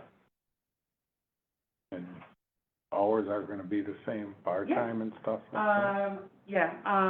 The hours are gonna be the same. It's like, I'm kind of looking at the data Corey gave me, so I'm like, okay, so it's not gonna be a point for me to like stay open till like 2 a.m. on a Monday night, you know? Because at the end of the day, I'm like I said, I was like, I'm the numbers person, so I'm just like looking at the data. So we're just trying to keep the same hours and everything, just because that's how we know we're gonna make a profit. So you'll still have your lunch menu. You used to have, you had a good lunch crowd over there. Yeah, we added into a couple of things. We are gonna, like, I know we, like, take a lot of feedback, especially from, like, our Facebook group. We did, remove, like, the chicken caprese, which is, like, a staple. We are gonna be putting it back in the menu as a special and everything, you know? Yeah. Is there anything from the city attorney's office? Yes, so we did meet for a Good Neighbors meeting. When we met, I think we had discussed the issue of underage person on premises. Yes. And at that time, I remember discussing with you the exemption for underage person on premises. I apologize, I must have been looking at different numbers, because based on the numbers that's in your application now, it sounds like you'll be receiving approximately $17,000 in alcoholic beverages income, correct? And about $11,600 in food, so primarily alcohol, correct? Yeah. Okay, so. But the plan is, like, when people start drinking, they're gonna start ordering more food. Sure. So the plan is to have, like, an equivalent, but that was just based on, like, the information Corey had given us. Okay. But he used to close the kitchen early, and that's something we're not planning to do at the moment. Okay, just so we're clear, when I discussed that exception with you, I was looking at different numbers. So based on the numbers that you have here, just keep in mind that you don't qualify for the underage person on premises. So you are operating primarily as a bar because you have a Class B. You're presumed to operate as a bar. That means you can't have an underage person on the premises without a legal guardian, even if they're there just to eat food or there for lunch. You can't have that. So just so we're on the same page. I told you something different at the Good Neighbors meeting. I apologize for the confusion, but that is the case based on the numbers. And in addition to that, we just discussed their experience. As Ms. Antonio indicated, she will be primarily in charge of the premises. She doesn't have any specific experience in the alcohol industry, but her partner does have approximately 7 years of experience. The building requires minimum upgrades, so they should be good to go with their inspection from both the health and the building department. And the police department liaison could not make this meeting, so I don't know if they have any issues to report, but that's all I have. They've never had issues. Yeah, I did take some time to, request some, like, police reports for the last 5 years, and I looked over them, and there was, like, no major issues, other than, like, someone getting, like, too rowdy, which is kind of like, okay, if someone's getting too rowdy at our bar, it's our duty as, also, like owners and just, like, as civil servants, just to be like, hey, this is what's going on, just letting you know.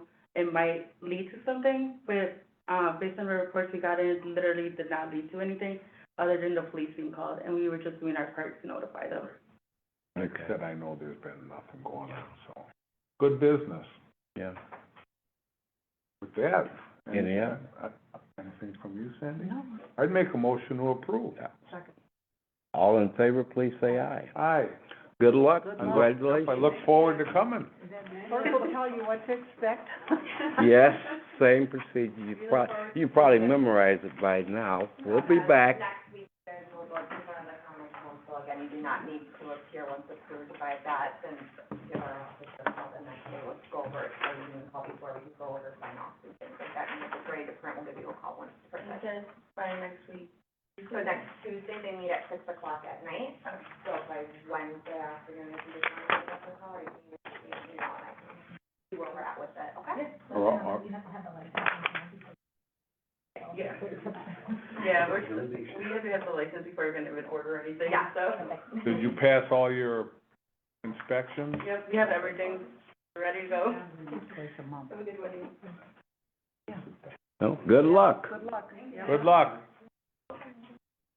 I'm not a chicken caprese fan either. I don't Next, either. we have 1102-24, communication sponsored by Elder Pete on behalf of the city clerk's office, submitting an application for a secondhand jeweler dealer and secondhand article dealer license, Wisconsin Gold and Coin Exchange LLC, doing business as Wisconsin Gold and Gold and Coin Exchange, located at 3845 Douglas Ave. Adelia. Yep. Perfect. Agent, 15th District from Pittsburgh. This item on 12/30/2024 due to a believe a clerical error on the letter I had sent out, I had written the wrong home address for the applicant.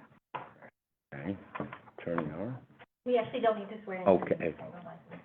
Okay, pretty much same procedure.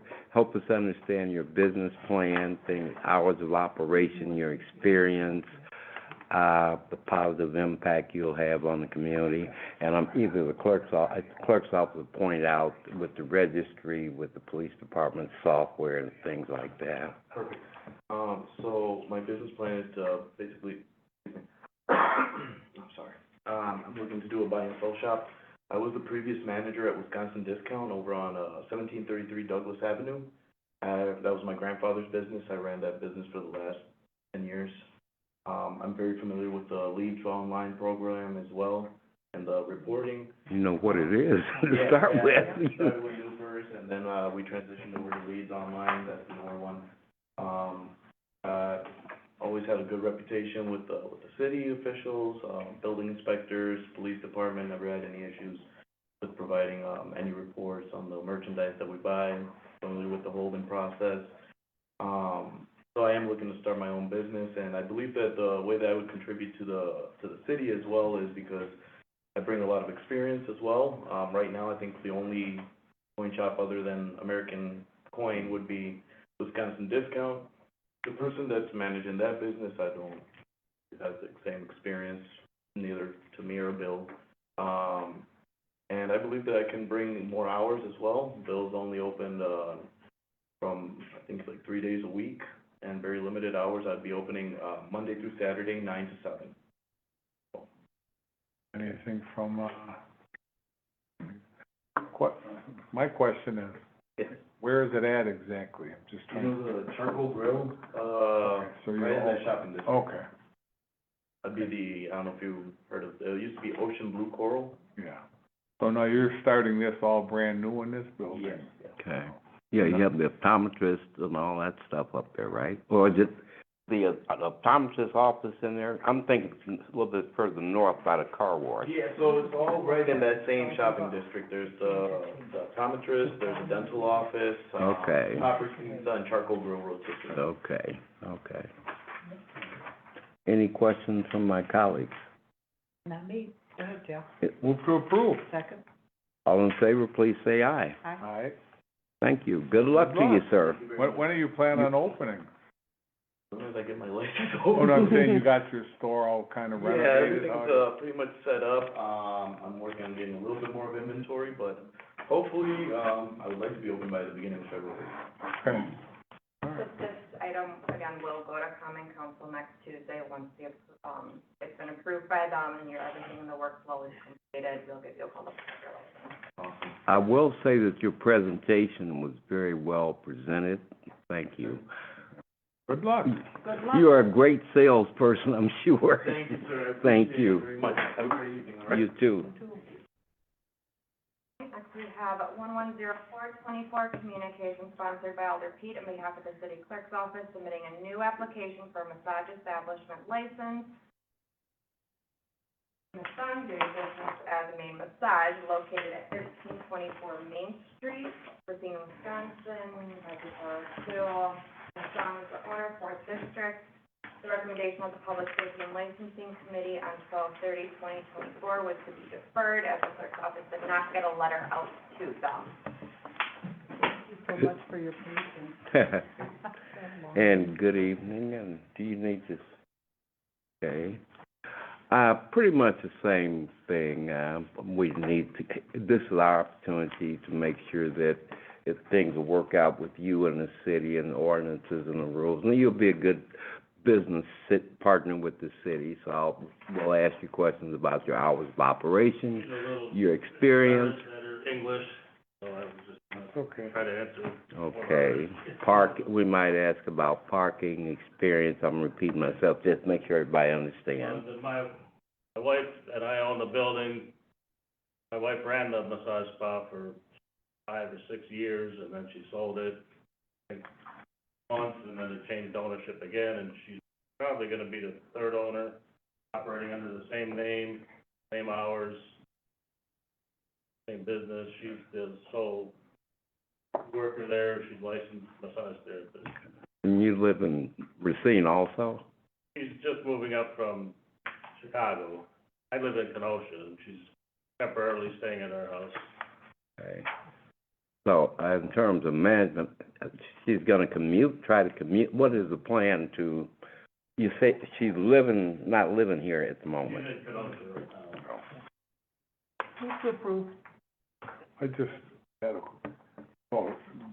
my question is, not that I'm not approving it, but is this establishment changed hands a couple times, or is I'm thinking of a different one, this one? And recently, am I correct? Yeah, I think maybe there was another owner. I don't remember what month. Yeah, there was a short-term owner from like somewhere around the start of the year to about, I don't know, maybe, he just suddenly had to leave. She just up and left. Okay. You are My wife right, found I another thought so too. All right, then, but no, I second that. Good luck, guys, Good luck. and she'll explain to you. Oh, by the way, to keep it official, all those in favor, please say aye. Aye. Motion carries, good luck. You know, Right, we need to have more than, next week, you can give us a call next week. can't even follow Robert's rules with these Okay, people. thank you. You can't even follow the rules with these people, it's silly for me. All right, next item, 0017-05, communications by Alder Seed on behalf of the city clerk's office, requesting the appearance of Jalen Rivera for a new operator's license. Can you hear me? Thank you. You swear to tell the truth, the whole truth, and nothing but the truth, and nothing but the truth. Thank you.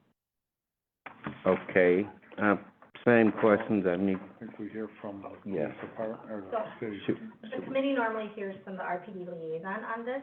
This was an in-between position between Sergeant Tillman and Sergeant Neighbor, so I actually did this so I can explain to the committee why she's disqualified.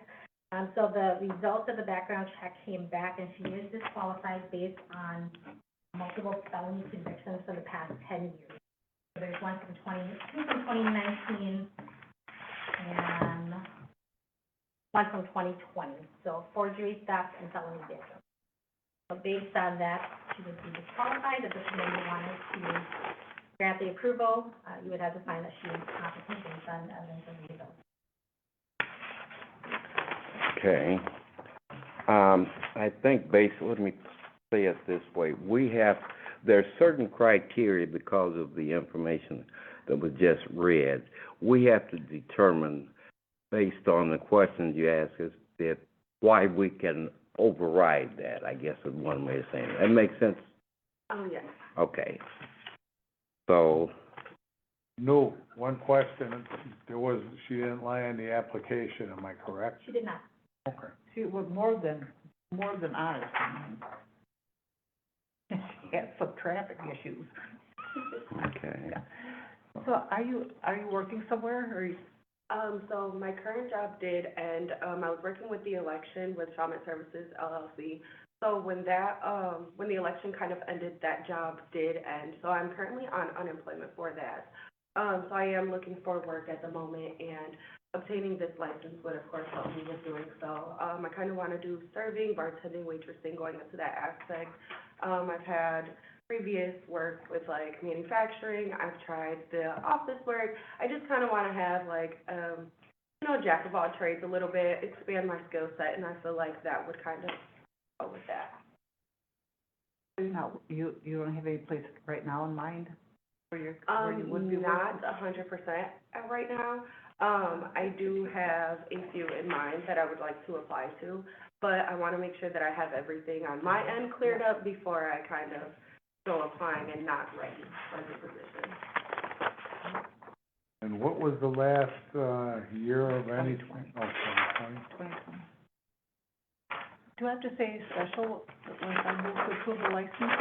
You would have to, typically the committee requires something in writing, such as a letter of recommendation, or a letter from a probation agent, or a letter of discharge from the Department of Corrections, something like that. And based on that, you would approve. So you can move to approved conditions on that being provided. or you could defer. Do you have a probation officer? I do not. Everything has been finished in 2022. I was released off the papers a year early, so everything was kind of finished then, and I have not gotten anything since. Could you get a letter a recommendation or reference? Even a letter that shows your early discharge. Okay. Yeah, that would be helpful. Would you even know where to get that? No, not at all. I have no idea where, in the direction I would be going. You guys have any idea? You know where your probation agent is located? I don't have one that ended in 2022, so I have. Did you have a location where you reported to? It was kind of a lot of COVID stuff going on. I went to the Annex Center every now and then, but that was just to get released. I was on, low supervision, so it was like once every 3 months, and even then, we would just kind of drive past FaceTiming. It was more so because COVID that was going on. It wasn't too much face-to-face So interaction. I would start with the person that you used to contact and just ask her for a letter of discharge. They should be able to provide that to you. If you have any issues, you can call me and I can. Okay, perfect. And So- when I do receive that letter, where would I, bring To the that? clerk's office. Perfect. Thank you, guys. Well, I'm gonna make a motion to approve without any requirements. These charges are, almost 5 years old now, and off papers now for 3 years. Employment doesn't last forever. Doesn't, You gotta find work where you find work. thank you. I'm willing to second this one. I don't know why, but for some reason I got a feeling. And, we just don't, if this gets approved, we don't wanna see you back here again, that's all. Of course, I appreciate that. Well, good luck. Thank you, I appreciate you guys. So, we got both. Is there, all in favor, please say aye. Aye? So what will This happen? one will not go to common council on Tuesday. You can give us a call later tomorrow in the afternoon, once after we approve and print it. Okay, perfect, thank you so You're much. welcome. Do you- Good and luck you- with your guys. And do you have any places at all that Ford you, Hall. oh, But they don't have no chicken caprice.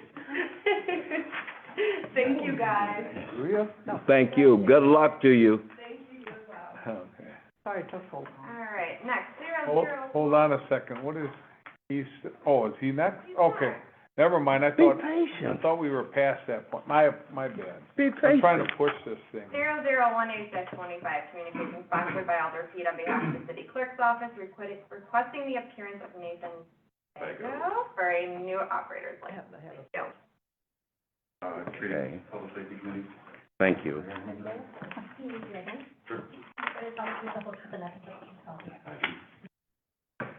Same thing with this one, committee members, again, this was, came in between the shift for the meeting, so I did complete the cover letter. The background check came back as being disqualified. He is applying for an operator's license, and he is disqualified based on a pending charge for a crime against life or bodily security or violent crime against children. So we have very limited types of crimes in which the committee can deny a license based on a pending charge, because obviously he's been charged with it, but he has not been convicted of it yet.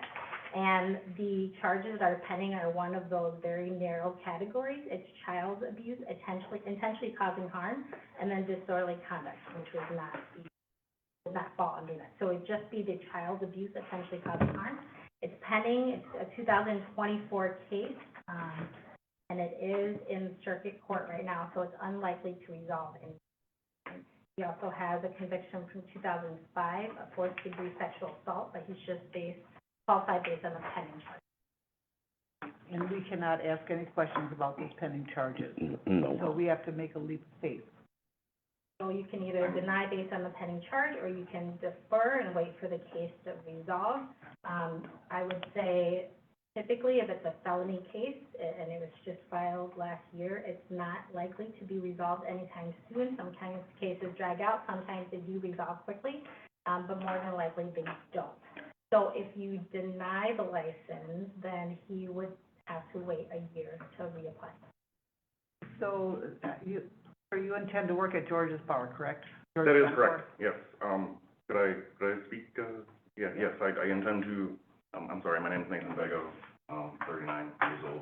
I intend to work at George's Encore. I'm employed full-time. I've never been a, safety risk to this, community.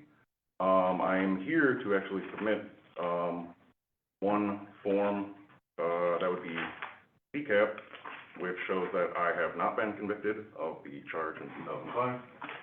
And I am also here to provide,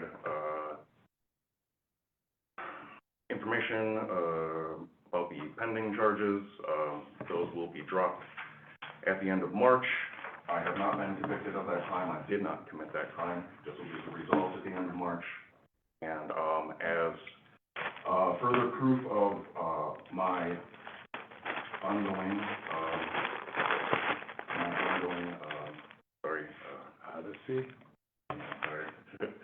my ongoing, dedication to being a good person, I submit this, letter from my therapist, who I've been Perfect. seeing since 2017. Can we see that letter? Certainly. We'll go to the clerk. If you want to just pass it to this one, I can have copies. Oh, sure, I have a copy for you too, if you'd like. So you're gonna be working for Caleb, am I correct? That is correct. Yep. I've done some volunteering, there so far, to help the business. And, I would like to, be able to, also be a larger part of that investment and hopefully make some money for myself. I'm a controls engineer here in Racine. I used to, be a service engineer, at a company out in Franksville. I've traveled to 35 states, Canada, Mexico. So would it be possible, sir, for you to get a letter of recommendation from Caleb?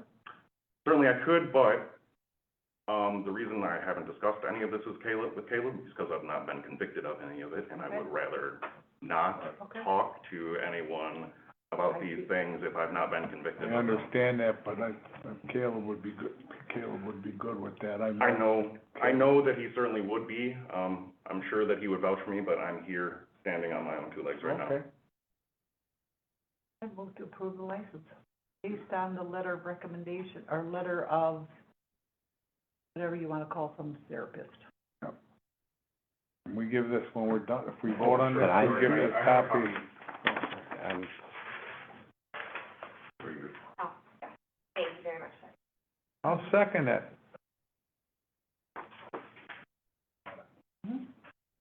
I haven't even read the letter yet, so I'm Go ahead. not doing anything.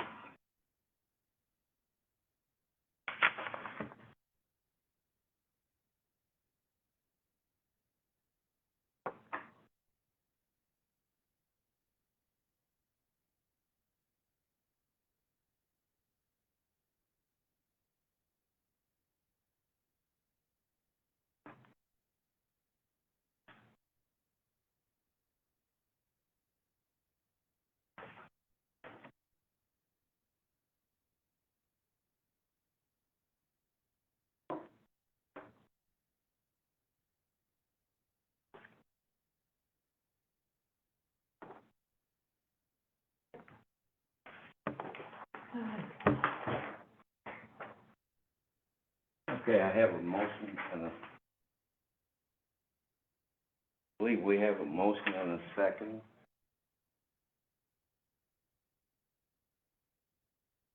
You can ask.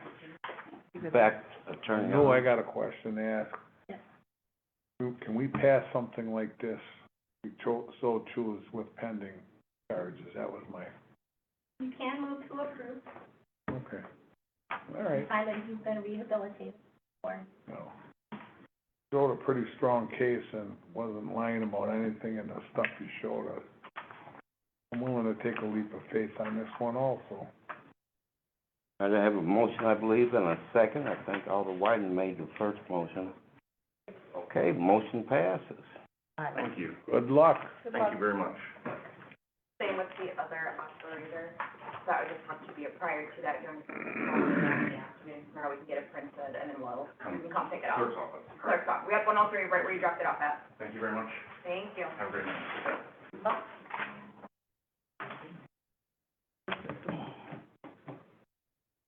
like me to go back to 074424? Yes.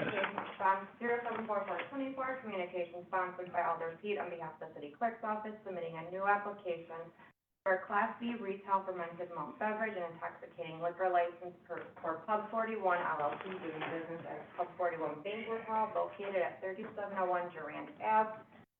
Assigned agent of the district, recommendation on September 9, 2024, was that it be deferred. Need a motion? No, they got a different agent for this one now Yeah, also. they've changed agents. And did you have a meeting with them or no? I did. So I had met with them. We did a sort of a second Good Neighbors meeting. So you do have a Good Neighbor report in front of you, and that describes some of the changes. So I know at the last committee meeting, the committee had some concerns that the application wasn't specific enough. So he did add in some changes in there in addition to naming a new agent. He did put in there that, essentially, they would be operating as a restaurant from the hours of opening to approximately 10 o'clock. After that, they would have food available, but it would be more bar food. And they would check IDs the entire time. They would be allowed to have underage person on premises only on the banquet hall portion if no alcohol is being served in that room, but otherwise, no underage person on the premises. What is the square footage of that place? Do you have that? Very large. Because I'm saying we got, the other Doobies over there, that's another large place in this. Approximately 20,000 square feet. It's two separate units that they're combining, so it's very large.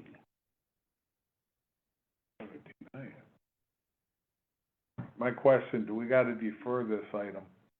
This is the first time they've missed, we deferred Well, last. no, I mean, I'm just saying, you know, they've come a couple times back and forth where they didn't show up. They actually have showed up to every meeting. Yeah, I don't They had recall- one committee meeting, they did show up to the September meeting, so this is the first time that they have not showed up. So the committee historically would give applicants. I would make a motion to defer this item and invite them to our next, PSL meeting. We'll second that. Motion carries, we'll defer. Hungry. Well, you heard about food, you can run over to Toad Hall. Yeah, that chicken caprese All is right. sounding good. Moving on. Item 003525, communication sponsored by Alder Pete on behalf of the City of Racine Police Department for the licensed premise report. Can we read both of them? Yes. 003625, communication sponsored by Alder Pete, requesting any consideration, any formal expression of concern or other actions pursuant to the police report. Okay. Yes, we got anything from the PD? Officer Neighbor, Are they looking at, I mean, is there anything that jumps out at you? No, sir. Looking at the past report, didn't see anything that kind of jumped out at me that gave concern. Did you guys have any concerns about the last report? Meeting? I don't believe we saw the one from last Oh, week. this is the first one we've gotten in Yeah. quite a while. Yeah, it's like last September. The full, the one that we did not have the last meeting, there is two attachments on here, so that's what, I believe was what you see.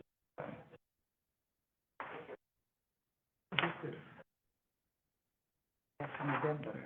And we won't be getting called for anything for the void for a while.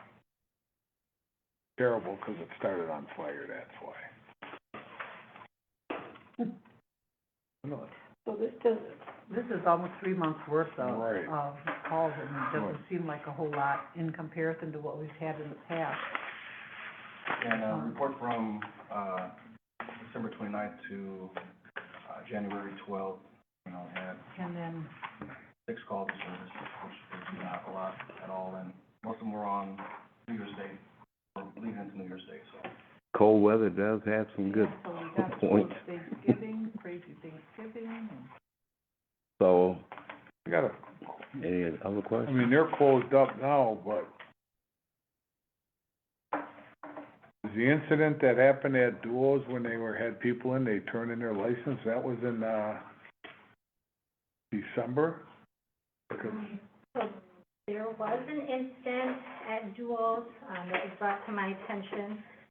as you know, Duos was a bar that Yeah, it's been shut. surrendered their license, Supposed- they are no they- longer operating, there was an officer Right. at Stop Out 15, the business or the occupant represented that they were working with the city, but they do not have an occupancy permit, so I did notify the, various relevant people from the police department that need to know. And I did notify the building department, and they did send out an order, so that issue should be rectified. Okay, because I just thought they ain't been open, and I was Actually, really concerned. they were about that. open when they shouldn't have been. Illegally open, I guess you could say. They don't even have a building permit for this? You don't have an occupancy permit to occupy the building. Okay, now, was there a, police report on, was this, so the police stopped out there? I'm just looking at this. Oh, they heard loud music.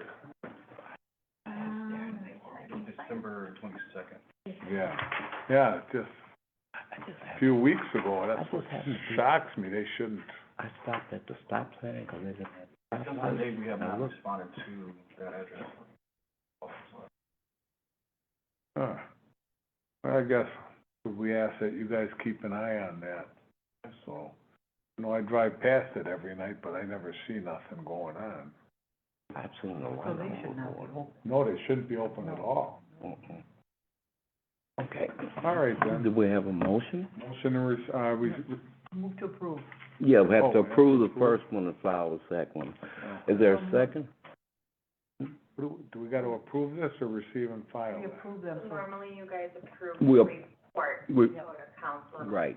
file the formal expression since you're not calling. Okay, we didn't call Yeah, it. that way it goes on the council agenda. Okay, did you? oh my goodness. All right, All right. I'll wait a second. yep. Did I? I can't remember. Okay, I'll wait a second. Oh, a second. Motion carries. Okay, yeah. A motion to receive and file the last item, 03625. Second. A motion and a second. All right. No objections from Alder Cole. Motion passes.